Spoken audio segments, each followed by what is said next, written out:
Hello students, आज हम संस्कृत खंड के द्वितीय पाठ अन्योक्ति विलासय का अध्ययन करेंगे। अन्योक्ति विलासय का अर्थ है अन्योक्तियों का सौंदर्य।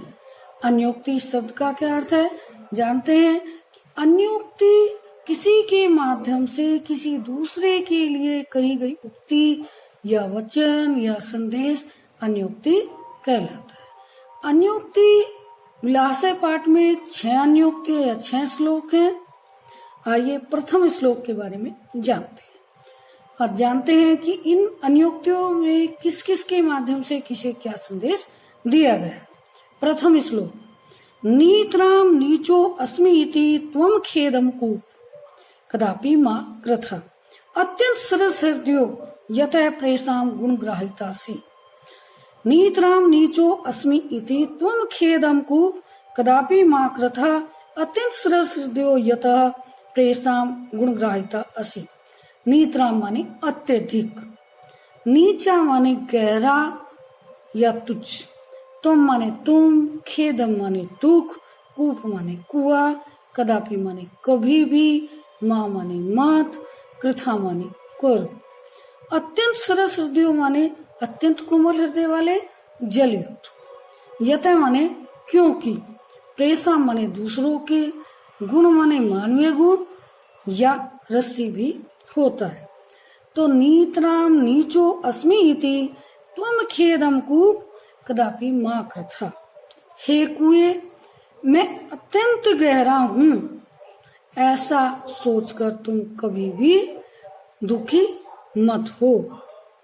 क्योंकि अत्यंत सरस हृदय, क्योंकि तुम तो अत्यंत कोमल हृदय वाले हो, जो कि दूसरे के गुणों को, दूसरों की रस्सियों को ग्रहण करने वाले, अर्थात तुम तो जल से युक्त हो क्योंकि दूसरों की रस्सियों को तुम ग्रहण करने वाले हो। तो यहाँ पर प्रस्तुत श्लोक में कुएं के माध्यम से मनुष्य को संबोधित किया गया है कि उसे, सज्जन पुरुष को संबोधित किया गया है कि उसे स्वयं को तुच्छ नहीं समझना चाहिए। तो यहाँ पर कि हे कुएं, मैं अत्यंत गहरा हूँ, ऐसा सोचकर तुम कभी भी दुखी मत हो, क्योंकि तुम तो जल से युक्त हो और दूसरों के रस्सियों को ग्रहण करने वाले हो।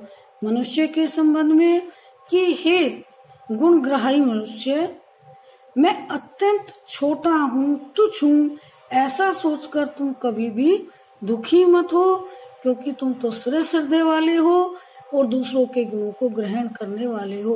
कहने का भाव यह है कि जो व्यक्ति कोमल हृदय वाला होता है और दूसरों के गुणों का सम्मान करने वाला होता है, उनको ग्रहण करने वाला होता है, वो कभी भी तुच्छ या किसी से कम नहीं होता। श्लोक नंबर 2, नीर क्षीर विवेके हंस आलस्यम तमेव तनुसे च ए विश्व अस्मिन् दुर्हान्य कुलवर्तम पालिष्यति क। प्रस्तुत श्लोक में हंस के माध्यम से मनुष्य को अपने कर्तव्यों के प्रति, अपने कुल की मर्यादाओं का पालन करने में कभी आलस्य न करने के लिए कहा गया है। तो हंस को संबोधित करता हुआ मनुष्य कवि कहता है कि हे हंस, नीर क्षीर विवेके, नीर माने जल, क्षीर माने दूध, विवेक माने अलग करने में, दूध और पानी को अलग करने में। हंस आलस्यम, हे हंस, यदि, चेत माने यदि, तनुसे माने करते हो, तुम्हें माने तुम ही, कि हे हंस, यदि दूध और पानी को अलग करने में तुम ही आलस्य करोगे तो विश्व अस्मिन अधुना अन्य, तो इस संसार में अन्य कौन का माने कौन अपने कुल व्रत का, अपनी मर्यादाओं का, अपने कर्तव्यों का पालन करेगा। तो यहाँ पर कवि हंस के माध्यम से मनुष्य को संबोधित करता हुआ, सज्जन पुरुष को संबोधित करता हुआ कहता है कि हे सज्जन पुरुष, यदि तुम ही गुण और दोष, उचित अनुचित में भेद करने में आलस्य करोगे और अपने कर्तव्यों और कुल की मर्यादाओं का पालन करने में आलस्य करोगे तो इस संसार में अन्य कौन अपने कुल की मर्यादाओं का पालन करेगा। अर्थात कहने का भाव यह है कि कोई नहीं करेगा। श्लोक नंबर 3। कोकिल यापाय दिवसान तावद विरसान करिल विटपेशु यावत अली दली माला को अपी रसालय सम उलसती। प्रस्तुत अन्योक्ति में कोयल के माध्यम से मनुष्य को संदेश दिया गया है कि एक न एक दिन उसके अच्छे दिन अवश्य आएंगे, अतः उन्हें अपने दुखपूर्ण दिनों को धैर्य पूर्वक किसी भी तरह से व्यतीत कर लेना चाहिए।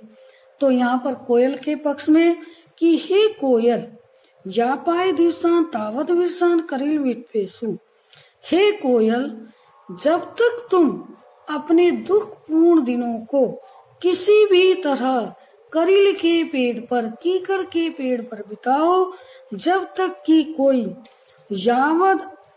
यावद अली दली मालहा, जब तक कि कोई भोरों की पंक्ति से युक्त को अभी कोई भी रसाले माने आम का वृक्ष समूल स्थिति माने विकसित नहीं होता। कहने का भाव यह है कि हे मनुष्य, जब तक तुम धैर्य पूर्वक अपने दुखपूर्ण दिनों को व्यतीत करो, जब तक तुम्हारे अच्छे दिन नहीं आ जाते या तुम्हारा अच्छे व्यक्ति से संपर्क नहीं हो जाता, तब तक तुम धैर्य पूर्वक अपने दिनों को किसी भी तरह से व्यतीत करो, ये इसमें बताया है। श्लोक 4। रे रे चातक सावधान मनसा मित्र क्षण श्रूयता, रे रे चातक सावधान मनसा मित्र क्षणम श्रूयताम अम्बोधा बहव वसंती गगने सर्वे अपि न एतादृशा केचित् वष्टि भी आर्दयन्ति वसुधाम गर्जन्ति केचित् वर्था यम यम पश्यसि तस्य तस्य पुरतो मा ब्रूहि दीनम वच। प्रस्तुत श्लोक में, प्रस्तुत अन्योक्ति में चातक पक्षी के माध्यम से दीनहीन व्यक्ति को संदेश, निर्धन व्यक्ति को संदेश दिया गया है कि हे मनुष्य, हर किसी के सामने अपने याचक बनकर अपने हाथ नहीं फैलाना चाहिए। तो यहाँ पर कवि कहता है कि रे रे चातक सावधान मनसा मित्र क्षणम श्रूयताम। रे रे चातक माने पपिया, रे रे चातक पक्षी पपी है, मित्र मेरी बात को क्षण भर के लिए ध्यान से सुनो। अम्बोधा वैवै वसंती गगने सर्वे अपि न एतादृशा। अम्बोधा माने बादल, वैवो माने बहुत से, गगने माने आकाश में, सर्वे अपि माने सभी, न एतादृशा एक जैसे नहीं होते। केचिद कुछ वष्ट भी आर्द्रयंती वसुधा, कुछ बरस करके पृथ्वी को, वसुधा माने पृथ्वी को गीला कर देते हैं। गर्जंती केचित वर्थार, कुछ बेकारी ग्रस्ते रहते हैं। यम यम पश्यसि, इसलिए जिस जिसको तुम देखते हो उसके सामने अपने दीनहीन वचन मत बोलो, अपने मुख को मत खोलो।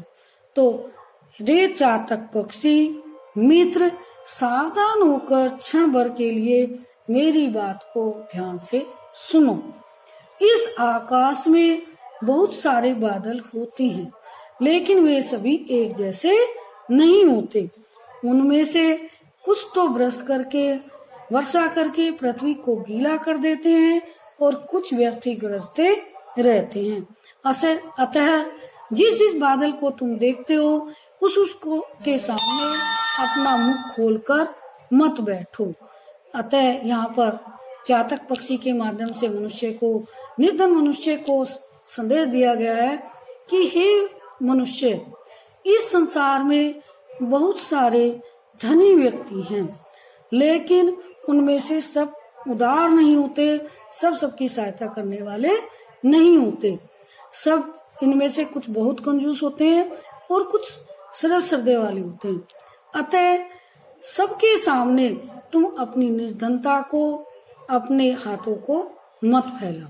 तो यहाँ पर हमने ये 4 नियुक्तियां पढ़ी और इनमें किस किस के लिए क्या क्या संदेश दिया गया है हमने जाना।